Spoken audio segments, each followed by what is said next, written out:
आता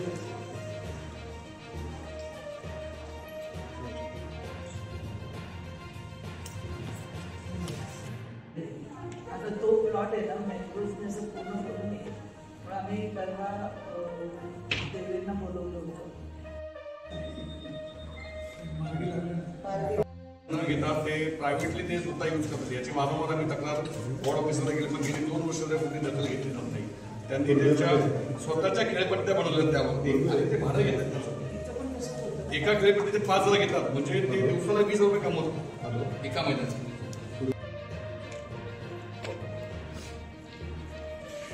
नेतृत्वामध्ये महानगरपालिका आयुक्तांची आज आम्ही सर्वांनी भेट घेतली. सगळे मंडळाध्यक्ष, सर्व कार्यकर्ते मिळून एकूण वार्डाच्या ज्या ज्या काही छोट्या मोठ्या समस्या आहेत त्या मांडल्या. त्याचप्रमाणे कालच नवी मुंबई महानगरपालिकेचा डीपी प्लॅन आणि हॉस्पिटलचा डीपी प्लॅन गेले 6 महिने सातत्याने आम्ही प्रयत्न करत होतो. त्या प्रयत्नाला यश आलं आणि नवी मुंबई महानगरपालिकेचा डीपी प्लॅन मंजूर झाला. त्यामुळे आयुक्तांचं सुद्धा आम्ही अभिनंदन केलं की माझ्यासोबत सगळे अधिकारी सुद्धा वेळोवेळी मंत्रालयात भवनात येऊन या डीपी प्लॅनसाठी मागणी करत होते. बरेच वर्ष डीपी प्लॅन राजकारणाच्या गोष्टीमुळे जो अडकला होता तो सोडवण्याचं काम आम्ही केलेलं आहे आणि त्याच्यामुळे आज हॉस्पिटल, मेडिकल कॉलेज हा जो प्रश्न निर्माण झालेला गेले 6 महिने तो तिढा संपलेला आहे. लवकरच माननीय मुख्यमंत्री, उपमुख्यमंत्री यांच्या शुभ हस्ते या हॉस्पिटल, मेडिकल कॉलेजचं भूमिपूजन होईल. वेगवेगळ्या लोकांचे वेगवेगळे प्रश्न होते, त्या संदर्भात चर्चा झाली. आयुक्तांनी संबंधित अधिकाऱ्यांना तसे आदेश दिले, फोन करून ही कामं वेळात वेळ लवकरात लवकर झाली पाहिजे. प्रत्येक विभागातले प्रश्न, मग कोणाचा पाण्याचा प्रश्न असेल, कोणाचा गटाराचा प्रश्न, कोणाचा समाज मंदिरचा, वेगवेगळे प्रश्न आज ते घेऊन आमचे शिष्टमंडळ भेटलेलं आहे. आमचे अध्यक्ष हे सुद्धा पुढचं सांगतील. पण महत्वाचा जो बरेच दिवसापासून रखडलेला हॉस्पिटल आणि मेडिकल कॉलेजचा प्रश्न हा सुटलेला आहे आणि त्यासाठी आम्ही सगळ्या आनंदात आज त्या आयुक्तांच्या भेटीला आलो. जो रखडला त्यांना महानगरपालिकेचे अधिकारी असतील, सिडकोचे पण अधिकारी असतील, कारण काही जागा सिडको समाजसेवेसाठी द्यायला तयारच होत नव्हती.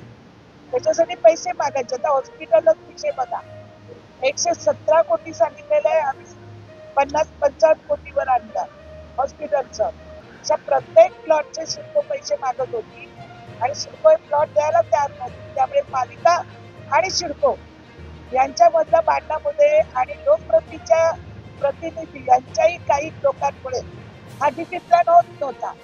गेले 6 महिने मी सातत्याने सगळ्या अधिकाऱ्यांना विचारा, सातत्याने मग ती मंत्रालय असेल, वन असेल, तू असेल, मुख्यमंत्री असतील, उपमुख्यमंत्री असतील, यांना वेळोवेळी स्मरणपत्र, वेळोवेळी मागणी करून शेवटी या डीपी प्लॅनसाठी मला भांडावंही लागलं. असित गुप्ता साहेब टीव्हीवरचे सेक्रेटरी आहेत आणि अशा नंतर हा डीपी प्लॅन मंजूर झालेला आहे. त्याच्यामुळे आयुक्त असतील, त्यांचे अधिकारी असतील, त्यांनी सुद्धा तिथे वेळोवेळी भूमिका मांडलेली आहे. पण ज्या पद्धतीने काम करायला पाहिजे होतं त्या पद्धतीने होत नव्हतं. ते आता झालेलं आहे म्हणून आम्ही आयुक्तांना पुढच्या कामामध्ये खो येऊ नये. बरेच लोकांनी हॉस्पिटल आणि मेडिकल कॉलेज होऊ नये. आपल्याला माहिती आहे नवी मुंबईमध्ये हॉस्पिटल मोठी मोठी आहेत, त्या हॉस्पिटलची बिलं किती येतात, माणूस मेल्यावर 8-10 लाख रुपये येतात. परवाच मी काशीनाथ पाटलांनी 2 पेशंट काढलेले, ते मेले, त्यांना 8 लाख आणि 10 लाख दिलं होतं. मी त्यांना सांगितलं दीनानाथ मंगेशकर हॉस्पिटलला काय झालं, एवढं स्मरणात आणा आणि माफ करा. मला सांगावं लागतं लोकप्रतिनिधी म्हणून, आठवण द्यावी लागते. त्यावेळी बिल 8 लाख आणि 10 लाख माफ झाले. तर प्रत्येक वेळी होऊ शकत नाही. त्यामुळे आपलं हॉस्पिटल, मेडिकल कॉलेज असतं. कोविड काळामध्ये आपण पाहिलं आपले जवळचे लोक गेली, मित्र, मैत्रिणी, नातं, ज्यांना ज्यांना वाटत होतं हॉस्पिटल होऊ नये त्यांना आज हे दाखवून दिलेलं आहे मी या हॉस्पिटलसाठीच मला लोकांनी निवडून दिलेलं आहे आणि लोक सातत्याने विचारायचे की हॉस्पिटल होणार की नाही म्हणताताई, हे हॉस्पिटल व्हावं म्हणून आम्ही तुम्हाला तिसऱ्यांदा पण मतदान केलेलं आहे. ते हॉस्पिटल तुम्हीच करू शकता आणि ते काम आज प्रगतीपथावर आलेलं आहे. त्यामुळे आम्ही सर्वांनी मिळून आयुक्तांचं पण अभिनंदन केलं, अधिकाऱ्यांचंही केलं. जे झालं झालं, ह्याच्या पुढचं जे काम आहे ते कोणी थांबू नये म्हणून आज आम्ही इतके दिवस तुम्हाला बोललो नव्हतो. आज आम्ही 5 इंडोर स्टेडियमची मागणी केलेली मी गेले 2-3 वर्षापासून ती आज पूर्णत्वाला आलेली आहे आणि त्याचं सुद्धा 5 टेंडर आता निघत आहे आणि खेळाडू तयार होतील आणि खेळाडूंना वाशीला जायची गरज नाही. त्यांच्या त्यांच्या विभागात मग सिरी असेल, बेलापूर असेल, नेरूळ असेल, चांदपाडा, वाशी या 5ही ठिकाणी आपण 50-50 कोटीच्या वरती इंडोर अशी स्टेडियम बनवत आहोत आणि आपला विद्यार्थी तयार व्हावा, ऑलिम्पिकच्या खेळामध्ये पर्यंत त्यांनी पोहोचावं यासाठी माझं सातत्याने गेले इलेक्शनच्या अगोदरपासून जो प्रयत्न होता तो या आयुक्तांमुळे आता पूर्णत्वाला जातो.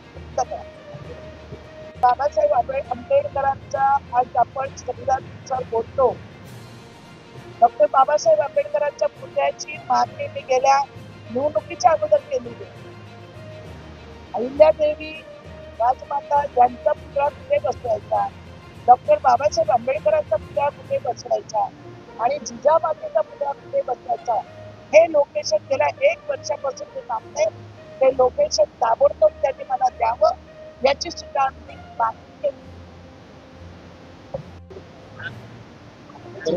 प्रश्न विचारा. आज भारतीय जनता पार्टी नवी मुंबई जिल्ह्याच्या वतीनं